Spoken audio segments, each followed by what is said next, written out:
सभी टीचर्स को नमस्कार। आज एक बार फिर से ऑनलाइन निष्ठा प्रशिक्षण कार्यक्रम के अंतर्गत मॉड्यूल 12 विज्ञान का शिक्षा शास्त्र से संबंधित गतिविधि 2 एवं गतिविधि 4 के उत्तर और प्रश्नोत्तरी का हल आज हम देखेंगे। यह प्रशिक्षण जहां भी चल रहा है सभी के लिए यह उपयोगी है।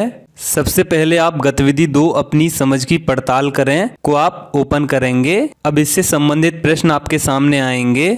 तो गतिविधि के शुरुआत में यहाँ लिखा है कक्षा के प्रदर्शनों से संबंधित कथन सत्य हैं या असत्य, वर्णन करें। तो हमें बताना है कौन सा कथन सत्य है, कौन सा कथन असत्य है। अब हम एरो बटन को प्रेस करके आगे जाएंगे। पहला प्रश्न आपके सामने स्क्रीन पर है, यह छात्रों में विचारधारा का आरंभ करता है। तो यह कथन सत्य है। तो आप सत्य वाले ऑप्शन को क्लिक करेंगे और सत्य वाले ऑप्शन पर आप क्लिक करके एरो बटन को प्रेस करके आगे जाएंगे। अब एक और प्रश्न आपके सामने है, यह सभी छात्रों को आसानी से दिखाई देता है और चर्चा के बिंदु को याद करने का लगभग कोई मौका नहीं देता है। तो यह कथन असत्य है। तो आप असत्य वाले ऑप्शन को क्लिक करेंगे और एरो बटन को प्रेस करके आप आगे जाएंगे। अब एक और प्रश्न आपके सामने है, इसमें एक सक्रिय छात्र भागीदारी होती है। तो यह कथन असत्य है। तो आप असत्य वाले ऑप्शन पर क्लिक करेंगे और एरो बटन को क्लिक करके आप आगे जाएंगे। अब एक और प्रश्न आपके सामने है, यह एक अवधारणा या एक सिद्धांत को दर्शाता है। तो यह कथन सत्य है और आप सत्य वाले ऑप्शन को क्लिक करेंगे और इसके बाद एरो बटन को प्रेस करके आप आगे जाएंगे। अब एक और प्रश्न आपके सामने स्क्रीन पर है, यह छात्रों और शिक्षक के समय और प्रयास को नहीं बचाता है। तो यह कथन असत्य है। आप असत्य वाले ऑप्शन को क्लिक करेंगे और एरो बटन को प्रेस करके आप आगे जाएंगे। अब सबमिट टू कंटिन्यू आप यहाँ पर सबमिट करेंगे। अब यहाँ हमारा स्कोर है 5/5। सारे जवाब हमारे यहाँ सही हैं। इसके बाद आप यहाँ से एग्जिट कर लेंगे। अब गतिविधि 2 समाप्त हो जाएगी। इसके बाद गतिविधि 4 अपनी समझ की पड़ताल करें को आप ओपन करेंगे। गतिविधि 4 को हमने ओपन किया है। यहाँ लिखा है आघात वर्धनीय और वे वस्तुएं जो आघात वर्धनीय नहीं है चुनें। तो यहाँ हमें आघात वर्धनीय और जो वस्तुएं आघात वर्धनीय नहीं है उनको पहचानना है। तो आघात वर्धनीय वस्तुएं वे होती हैं जिनको अगर हम प्रेस करें तो उनमें फैलने का गुण होता है। तो अब हम उन वस्तुओं को पहचानेंगे जो प्रेस करने पर फैलती हैं। पहला प्रश्न आपके सामने स्क्रीन पर है, बोतल और किताब। तो बोतल और किताब को अगर हम प्रेस करें तो ये एक्सपेंड नहीं होते हैं। तो इट मीन्स ये आघात वर्धनीय वस्तुएं नहीं हैं। तो हम आघात वर्धनीय वस्तुएं नहीं है पर क्लिक करेंगे और एरो बटन को क्लिक करके आगे जाएंगे। अब एक और प्रश्न आपके सामने है, कागज का टुकड़ा। तो अगर कागज के टुकड़े को हम प्रेस करें तो ये एक्सपेंड नहीं होता है। तो हम क्लिक करेंगे आघात वर्धनीय वस्तुएं नहीं है पर। इसके बाद आप एरो बटन को क्लिक करके आगे जाएंगे। अब एक और प्रश्न है, कपड़े का टुकड़ा। तो कपड़े का टुकड़ा भी अगर हम प्रेस करें तो वो एक्सपेंड नहीं होता है। तो हम क्लिक करेंगे आघात वर्धनीय वस्तुएं नहीं है पर। इसके बाद एरो बटन को क्लिक करके आप आगे जाएंगे। अब यहाँ एक और प्रश्न है, अब तांबे का तार। तो तांबे का तार अगर हम प्रेस करें तो ये एक्सपेंड होता है। इट मीन्स ये आघात वर्धनीय वस्तुएं है। तो हम आघात वर्धनीय वस्तुएं पर क्लिक करेंगे और एरो बटन को प्रेस करके आगे जाएंगे। अब एक और प्रश्न आपके सामने स्क्रीन पर है, लोहे की चाबी। तो लोहे को अगर हम प्रेस करते हैं तो ये एक्सपेंड होता है। तो हम क्लिक करेंगे आघात वर्धनीय वस्तुएं पर। इसके बाद एरो बटन को क्लिक करके आप आगे जाएंगे। अब एक और प्रश्न है यहाँ पर, एल्यूमिनियम का टुकड़ा। तो एल्यूमिनियम का टुकड़ा अगर हम प्रेस करें तो ये एक्सपेंड होता है। तो हम यहाँ क्लिक करेंगे आघात वर्धनीय वस्तुएं पर। इसके बाद एरो बटन को प्रेस करके आप आगे जाएंगे। अब यहाँ है सबमिट टू कंटिन्यू। तो यहाँ हम सबमिट करेंगे। अब यहाँ हमारा स्कोर है 6/6। सारे जवाब हमारे सही हैं। इसके बाद हम एग्जिट कर लेंगे और ये गतिविधि हमारी समाप्त हो जाएगी। अब आप इस प्रशिक्षण के एक और महत्वपूर्ण भाग प्रश्नोत्तरी पर पहुंच जाएंगे और आप इसे ओपन करेंगे। पहला प्रश्न आपके सामने यहाँ स्क्रीन पर है। प्रश्न को पूरा पढ़ने के लिए आप यहाँ साइड में जो छोटा सा डाउन एरो बटन है आप उसे क्लिक करेंगे और फिर से आप प्रश्न को छोटा करने के लिए इसी एरो बटन का ही आप प्रयोग करेंगे। शिक्षक ने शिक्षार्थियों को हर्बल उद्यान में अपनी ऊंचाई का उपयोग करते हुए पौधों की तुलनात्मक लंबाई मापकर तथा धागे का उपयोग करते हुए और पौधे के तने की सतह को छूते हुए मोटाई मापकर डेटा का संग्रह करने के लिए एक गतिविधि में शामिल करते हैं। इस गतिविधि को करने के दौरान शिक्षार्थी कौन सी विज्ञान प्रक्रिया कौशल से गुजरेंगे? निम्नलिखित को देखें। नंबर 1 लंबाई का तुलनात्मक माप। नंबर 2 स्पर्श अनुभव के माध्यम से अवलोकन। नंबर 3 धागा और स्केल का उपयोग कर सटीक माप। निम्नलिखित में से सही विकल्प चुनें। अब फिर से एरो बटन से आप प्रश्न को छोटा कर लेंगे। तो यहाँ हमने जो पढ़े थे अभी वो तीनों ही ऑप्शन सही थे। तो आप यहाँ पर पहले ऑप्शन पर क्लिक करेंगे, 1, 2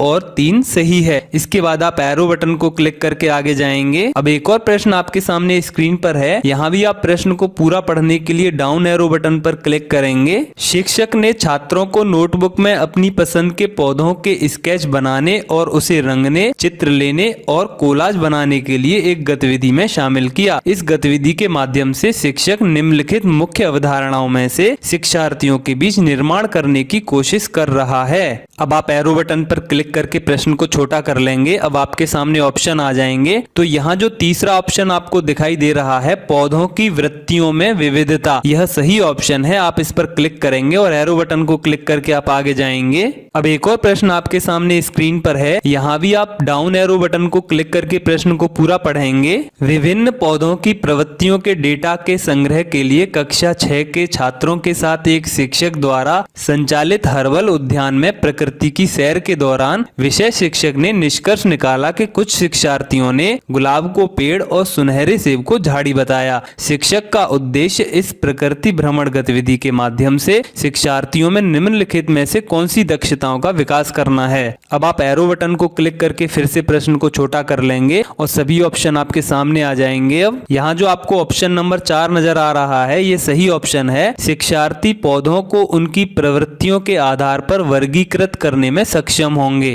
तो आप इस पर क्लिक करेंगे। इसके बाद आप एरो बटन को क्लिक करके आगे जाएंगे। अब फिर से एक और प्रश्न आपके सामने स्क्रीन पर आएगा। यहाँ भी आप डाउन एरो बटन को क्लिक करके प्रश्न को पूरा पढ़ेंगे। आप नीचे दी गई गतिविधि छात्रों के समक्ष प्रदर्शित कर रहे हैं। प्याज को काटकर पानी में मिला दिया। अब यह जल धनात्मक लिटमस परीक्षण दिखाएगा। इसके कारण अध्ययन करते हैं। अब आप एरो बटन को क्लिक करके प्रश्न को छोटा कर लेंगे और सभी ऑप्शन आपके सामने आ जाएंगे। अब फिर से तो यहाँ जो पहला ऑप्शन नजर आ रहा है आपको, अम्ल उस विलयन में बनता है जो नीले लिटमस को लाल कर देते हैं, यह सही ऑप्शन है। इसके बाद आप एरो बटन को क्लिक करके आगे जाएंगे। अब यहाँ एक और प्रश्न आपके सामने आएगा। आप फिर से एरो बटन को क्लिक करके यहाँ प्रश्न को पूरा पढ़ेंगे। छात्रों से कहा जाता है कि प्रोटीन से बने विभिन्न रेशों के बारे में जानकारी एकत्र करें। निम्न में से किसके बारे में वे जानकारी एकत्र करेंगे? तो इसका सही जवाब है रेशम। आप रेशम पर क्लिक करेंगे और एरो बटन को प्रेस करके आप आगे जाएंगे। अब एक और प्रश्न आपके सामने आएगा। यहाँ भी आप डाउन एरो बटन को क्लिक करके प्रश्न को पूरा पढ़ेंगे। फिर से कक्षा में घोल के बारे में चर्चा करते हुए आप एक विद्यार्थी को पानी में किसी पदार्थ को डालने के लिए आमंत्रित करते हैं। पदार्थ की निश्चित मात्रा को जोड़ने के बाद वह पात्र के नीचे दिखाई देने लगता है। आप छात्रों से कौन से निष्कर्ष की अपेक्षा करते हैं? अब आप एरो बटन को क्लिक करके प्रश्न को छोटा कर लेंगे और सभी ऑप्शन आपके सामने आ जाएंगे। तो इसका सही जवाब है घोल संतृप्त हो जाएगा। तो पहले ऑप्शन पर आप क्लिक करेंगे यहाँ पर। इसके बाद आप एरो बटन को प्रेस करके आप आगे जाएंगे। एक और प्रश्न आपके सामने यहाँ आएगा। फिर से आप डाउन एरो बटन को क्लिक करके प्रश्न को पूरा पढ़ेंगे। आप छात्रों को यह महसूस करने में मदद करना चाहते हैं कि सभी ध्वनियां मनुष्य के लिए श्रव्य नहीं है। आपकी राय में इसकी सबसे प्रभावी कार्यनीति क्या हो सकती है? आप एरो बटन को क्लिक करके प्रश्न को छोटा कर लेंगे। सभी ऑप्शन आपके सामने आ जाएंगे फिर से।